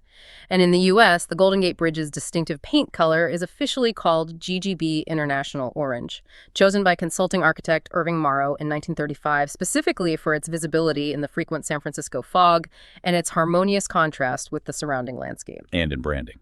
Orange is a popular branding color, often seen as energetic, youthful, and friendly. Hermes, the luxury brand, famously adopted orange as its signature packaging color during World War II. Apparently, wartime shortages forced them to switch from their usual cream-colored boxes, and eventually they had no choice but to use the last available paperboard color, orange. It stuck and became iconic. Neon-lit signs, first demonstrated in 1910 and originally producing a brilliant orange-red light, are still perhaps the loudest and brightest form of advertising, popular for billboards and shop fronts for brands wanting to grab attention, like Nickelodeon, EasyJet, or Hooters. In literature, orange often symbolizes things like lust, fire, creativity, or autumn. Associated shades include Dutch orange, saffron, amber, ginger, minium, red lead, and sometimes shades labeled nude or peach. Then there's pink, a color with a truly surprising history, especially concerning gender roles, which seem completely reversed from today. Absolutely. The strict, almost codified girl, pink boy, blue divide we often assume is timeless only really solidified in the mid-20th century, likely after World War II. Just a scant generation or two before that, the situation was often completely different, sometimes even the exact opposite. Really? Pink for boys? Yes. An 1893 New York Times article discussing appropriate baby clothes explicitly stated the prevailing rule was to always give pink to a boy and blue to a girl. The reasoning given was that pink, being derived from red, was seen as a more decided and stronger color, therefore more suitable for boys, while blue was considered more delicate and dainty and thus better for girls. That's mind-blowing compared to today. Isn't it? The historical context makes sense when you think about it. Pink, after all, is just a tint, a faded version of red. And red, in the era of scarlet-jacketed soldiers, red hunting coats, and red-robed cardinals, was undeniably perceived as the most masculine, powerful, and active color. Meanwhile, blue, especially light blue, was the signature color of the Virgin Mary in religious art, associated with serenity, grace, and femininity. And the word pink itself is relatively new. Relatively speaking, yes. The word pink, used to refer specifically to pale reds, is surprisingly young, first appearing commonly in the late 17th century. Before then, the word pink often referred to a type of yellowish-green pigment made by binding an organic colorant, like buckthorn berries or weld, onto an inorganic base, like chalk or alumina, or it referred to the flower, Dianthus plumarius, the common pink. And in fashion, pink wasn't always just delicate. Definitely not. Madame de Pompadour, King Louis XV's powerful and trend-setting mistress in the mid-18th century, helped popularize a bright, vibrant pink used in Sèvres porcelain, sometimes called rose pompadour, and later shocking pink. A bold, intense fuchsia became the signature color of the avant-garde fashion designer Elsa Schiaparelli in the 1930s. It became the color of choice for 20th century women who wanted to be both seen and heard, challenging conventions as worn by stylish, assertive figures like Daisy Fellows, Schiaparelli herself, and later famously by Marilyn Monroe and Gentlemen Prefer Blondes. Pink could be daring. In literature today, though, pink usually symbolizes romance, love, sweetness, friendship, childhood innocence, and general positivity. Associated shades include Baker Miller pink, a specific shade claimed to reduce aggression, Mountbatten pink, a naval camouflage color, puce, a brownish purple but sometimes considered pinkish, fuchsia, shocking pink, fluorescent pinks, and amaranth. Now for red, a color brimming with primal power, energy, passion, and stark contradictions, seems to affect us deeply. Red is truly fascinating for psychologists because it demonstrably influences our physiology and behavior. Studies have found, for instance, that waitresses wearing red received significantly more tips, up to 26% more, from male patrons compared to those wearing other colors. Wow. Okay. Really? Conversely, another study on intellectual performance found that students whose tests had red covers performed worse and tended to choose easier options, possibly due to associations with warning or error signals. Like a teacher's red pen. Exactly that association. And in sports, red seems linked to dominance. At the 2004 Athens Olympics, combat sport competitors who wore red won 55% of the time, a statistically significant margin suggesting a potential psychological advantage. Similarly, a study of English football games over decades found that teams wearing red shirts were more likely to be champions and win home games compared to teams in other colors. So wearing red might actually give an edge. The evidence suggests it might, perhaps by intimidating opponents or boosting the wearer's own confidence or aggression levels. Red is an ancient, powerful color. It's believed people began dyeing cloth between the 6th and 4th millennia BC, and most of the earliest surviving dyed scraps are red. Ancient Egyptians wrapped mummies in linens dyed red with hematite, iron oxide. Osiris, god of the afterlife, was known as the Lord of the Red Cloth. As the color of blood, red is strongly associated with life, vitality, and power across many cultures. Inca mythology speaks of the deity Mamahuaco emerging from the cave of origin wearing a powerful red dress. Red dye was reserved for Roman generals celebrating triumphs and often used for warrior attire, like the famous British redcoats, or symbols of authority. The Aztecs painstakingly cultivated tiny cochineal insects living on cacti to produce a brilliant crimson dye used for the red-fringed headdresses of rulers and priests. And it remains potent symbolically. In 1999, red appeared in around 74% of the world's national flags, making it by far the most popular color for national identity. But it has a strong negative side too, right? Danger, aggression. Absolutely. It carries strong dual symbolism. In ancient China, red, along with black, was initially associated with death and appeared frequently in tombs, but now the Chinese primarily associate it with joy, good luck, prosperity, and celebration. Think Lunar New Year. In the West, however, red often has baser associations with lust, sin, anger, war, and aggression. The devil is traditionally depicted in red. The strong association of red and sex in the West dates back at least to the Middle Ages, where it was frequently assigned to prostitutes or seen as the color of temptation. Danger signals, too. Yes, universally red is used for warnings, stop signs, fire alarms, emergency lights. In literature, red is a go-to symbol for intense emotions. Passion, love, aggression, intensity, danger, anger, evil, desire, revolution. It's a color of immense, often contradictory energy. Associated shades and pigments include scarlet, cochineal, vermilion, toxic mercury sulfide, rosso corsa, Italian racing red, hematite, madder root, and the mythical dragon's blood resin. Next, purple. You mentioned its story is bookended by two very different dyes. That's a great way to summarize it. The long history of purple is dramatically bookended by the legendary Tyrian purple and the revolutionary mauve. Tyrian purple, derived from tiny specific sea snails found in the Mediterranean, was incredibly difficult and expensive to produce, requiring tens of thousands of snails for a single garment. For millennia, it was the ultimate symbol of immense wealth, imperial power, and elite status. Strictly regulated in Roman times, only the emperor could wear a solid Tyrian purple toga. So purple was literally royal. It literally was, for centuries. This scarcity and expense made purple a forbidden color in many cultures. In Japan, for instance, a deep purple murasaki, often from the Gromwell plant root, was kinjiki, a forbidden color, off-limits to ordinary people. The intensive collection of the sea snails for purple dye even led to their population dwindling in some areas. And then came mauve. And then, in 1856, everything changed. A young English chemist named William Henry Perkin, trying to synthesize quinine, accidentally created the first synthetic organic dye, a brilliant purple he called mauveine, or mauve. This man-made chemical wonder dye was cheap and relatively easy to produce, and it took the fashion world by storm. Mauve ushered in the democratization of color in the 19th century, making purple, previously the color of emperors, suddenly accessible to everyone. It was a color revolution. In literature and symbolism, purple consistently represents royalty, nobility, luxury, wisdom, spirituality, mystery, and sometimes transformation or magic. Associated pigments and shades include Tyrian purple, orchil from lichens, magenta, another early synthetic dye, often considered purplish pink, mauve, heliotrope, and violet. From luxury to commonality, let's explore blue. It's interesting how its standing has evolved so dramatically, especially in the West. It wasn't always a favorite. Far from it. Historically, blue was surprisingly undervalued, even disliked in the West for a long time. During Paleolithic and Neolithic periods, red, black, and brown ochres reigned supreme in art. The ancient Greeks and Romans admired black, white, and red as the primary colors of significance.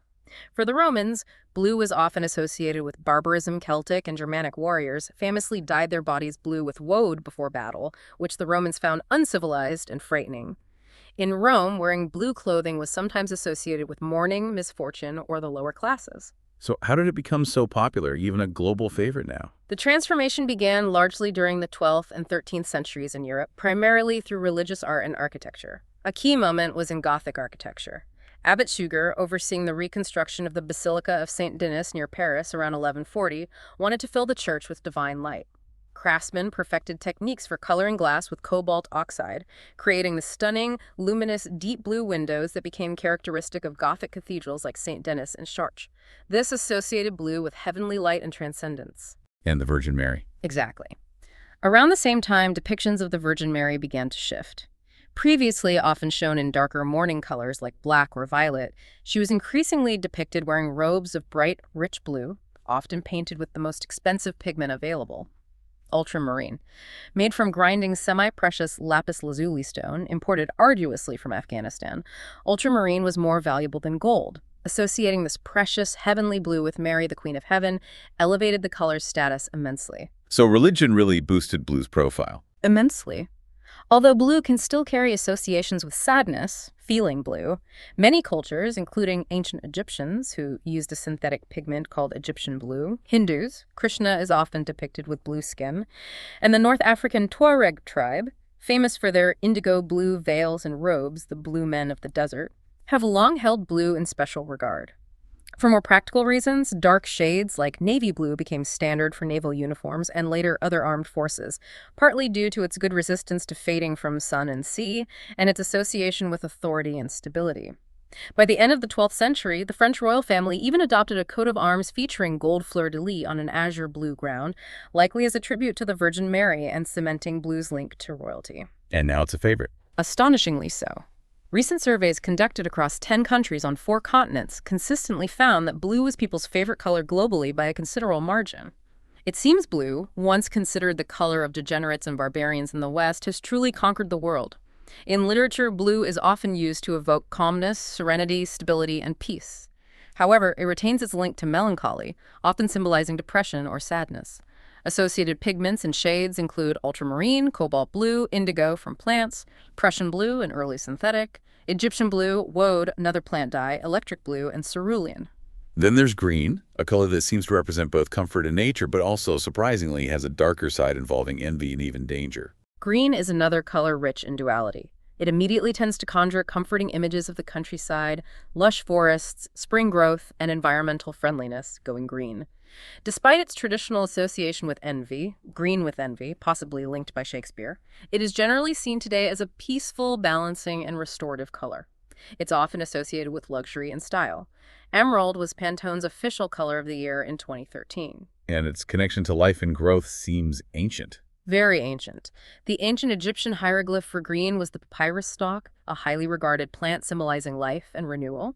In Latin, the word for green, viridis, is related to a large group of words suggesting growth, vitality, and life itself. Vivere to be green or vigorous, vis strength, vir man. Many cultures naturally associate green positively with gardens, spring, fertility, and hope. And in Islam. Green holds very special significance in Islam. For Muslims, the concept of paradise, Jannah, is almost synonymous with a lush garden.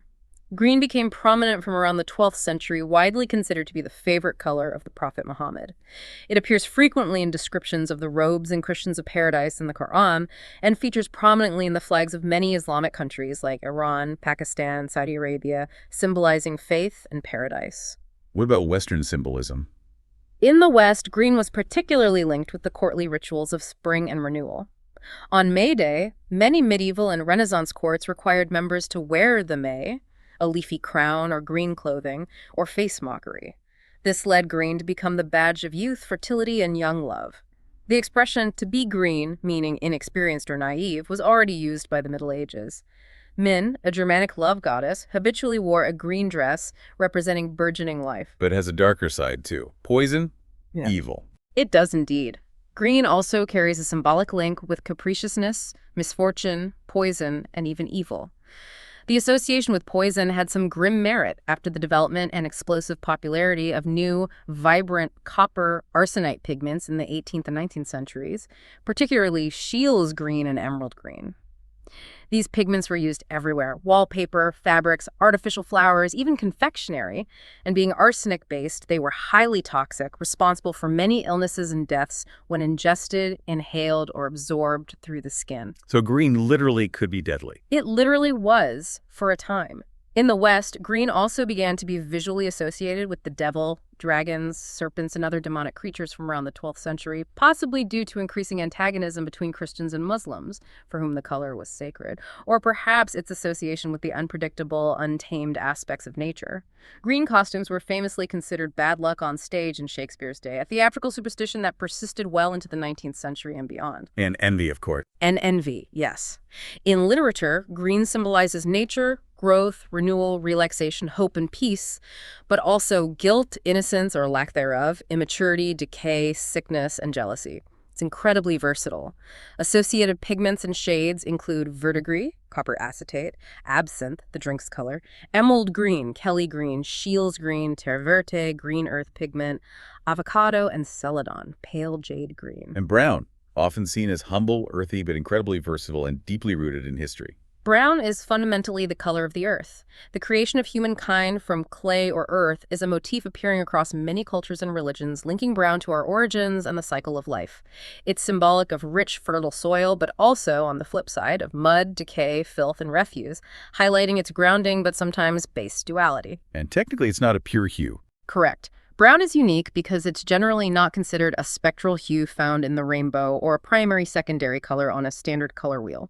It's technically a shade or a tone created by darkening and graying down oranges, yellows, and some impure reds, or sometimes by mixing together the three subtractive primaries, red, yellow, blue, or complementary colors. But it's one of the oldest colors used by humans. Absolutely. Iron oxides, commonly known as ochres, are abundant compounds on Earth's surface and were among the very first pigments used by humankind, lending rich browns, reds, and yellows to prehistoric cave art dating back tens of thousands of years.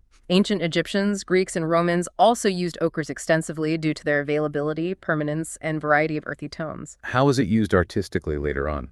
Like some blacks, browns, such as bistre, made from soot, or sepia from cuttlefish ink, have long been used by artists for underdrawings, sketches, and washes to establish form and shadow.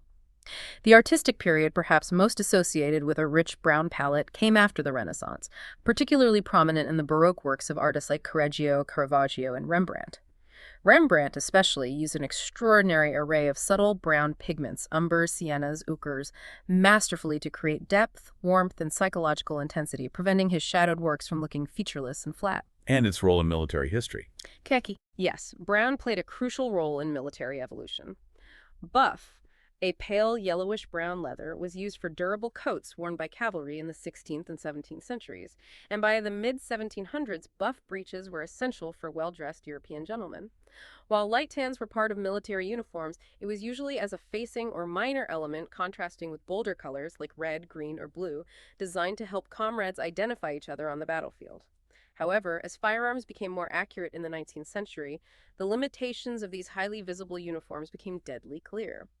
After experiencing setbacks partly due to conspicuous uniforms, like the redcoats against green landscapes, the British Army, particularly in India, began adopting khaki, a dusty brown color, the word comes from Urdu for dust-colored, and later more sophisticated camouflage patterns in the late 19th and early 20th centuries. This strategic shift helped fighters disappear into their surroundings, saving thousands of lives by clothing soldiers in inconspicuous browns and greens rather than bright, target-defining colors. Associated shades and pigments include khaki, buff, fallow, pale brown, russet, reddish brown, sepia, umber, dark brown earth pigment, mummy brown, historically actually made from ground-up Egyptian mummies, and taupe, grayish brown. From the earth to the atmosphere, how does gray play into our visual world, especially for artists capturing landscapes? Gray is often beloved by landscape artists because of its crucial role in depicting the phenomenon known as atmospheric perspective, or aerial perspective. How does that work? When you look at distant hills and mountains, they appear notably paler, less detailed, and often cooler or bluer in tone than objects closer to you. This subtle but powerful effect is caused by the atmosphere itself. Particles of dust, pollution, and water droplets suspended in the air scatter the shorter, bluer wavelengths of light more effectively than longer wavelengths. Over long distances, this scattered blue light mixes with the light reflected from the distant object, making it appear less distinct and shifted towards blue-gray. The effect is naturally exacerbated by conditions like fog, rain, and mist, which further scatter light. So gray helps create that sense of depth. Exactly. Capturing this effect accurately is key to creating convincing depth in landscape painting. A landscape painter working in Devon, England, was reportedly the first to mix a specific deep blue-black gray pigment, possibly Payne's gray, so peculiarly suited for capturing this atmospheric effect, giving his paintings a remarkable sense of distance and mood. Gray, therefore, carries a subtle beauty associated with distance, atmosphere, neutrality, and sophistication. Finally, we arrive at black, perhaps the most potent and culturally loaded color of all, with incredibly complex and often contradictory symbolism. Black is truly multifaceted, isn't it? It's the quintessential color of high fashion, the little black dress, and deep mourning, simultaneously symbolizing everything from fertility and the void to scholarship, authority, and piety. With black, things are always complicated. It definitely has strong ties to death and darkness. A whiff of death, as one source puts it, has clung to black as far back as records reach, both fascinating and repelling humans. Most gods associated with death, night, and the underworld, such as the jackal-headed Egyptian god Anubis, the Greek Hades, Christianity's devil, often depicted cloaked in black, if not red, and the formidable Hindu goddess Kali, whose name means black, are depicted with black skin or associated with black. The color has long been associated in many cultures with both mourning, loss, endings, and historically with witchcraft, evil, and the unknown. But it's also about beginnings, creation. Paradoxically, yes. While black is often linked with endings and the void, it is also powerfully present at the start of things. It reminded the ancient Egyptians of the rich, black, fertile silt, kemet, that the Nile deposited after its annual floods, the very substance that made their civilization possible. Black symbolized fertility and regeneration. Black's potential for creation is also seen in the opening passages of Genesis in the Bible, where God conjures light specifically out of darkness, suggesting darkness-blackness as the primordial state. And artistically? Artistically, black has been fundamental from the very beginning. Some 12,000 years ago or more, Paleolithic fingers daubed fine charcoal powder, carbon black, onto cave walls to create powerful images. Leonardo da Vinci used fine charcoal powder and black chalk extensively to sketch his masterpieces, like The Virgin and Child with St. Anne mastering light and shadow chiaroscuro. And its peak in fashion. When did black become the color? Black reached its zenith as the ultimate color of fashion, particularly for the wealthy and influential, during Da Vinci's lifetime in the late 15th and 16th centuries, especially in Spain and Italy. Its rise as the most fashionable color seems to have had three main interwoven causes. Around the mid-14th century, c. 1360, new complex dyeing methods were developed using substances like oak galls and iron salts, allowing dyers to achieve a true, deep-lasting black on fabrics, rather than the fugitive, often dirty brownish grays achieved previously. This made black fabrics more luxurious and desirable. The devastating psychological impact of the Black Death, which repeatedly swept through Europe from the mid-14th century onwards, decimating the population, likely led to a societal shift towards greater austerity, religious penitence, and a pervasive culture of mourning, for which black was the natural expression. Waves of sumptuary laws were enacted across Europe, attempting to codify social strata through dress, restricting who could wear what colors and materials. Wealthy merchants and bankers, the rising bourgeois class, were often forbidden from wearing the bright colors like scarlet or certain purples, reserved for the old aristocracy, but they could wear expensive, high-quality black. Black thus became a symbol of their wealth, sobriety, piety, and burgeoning social power, understated but undeniably luxurious. And this fashion lasted a long time. Yes, this obsession with black fashion, particularly among the sober Protestant merchant classes in Northern Europe, lasted well into the 17th century, as famously seen in Rembrandt's paintings like The Sampling Official, 1662, or The Anatomy Lesson of Dr. Nicholas Tulp, 1632, depicting crowds of influential figures dressed in subtly varied but predominantly severe black attire. In literature and general symbolism, black represents death, evil, power, elegance, formality, mystery, fear, despair, grief, and mourning.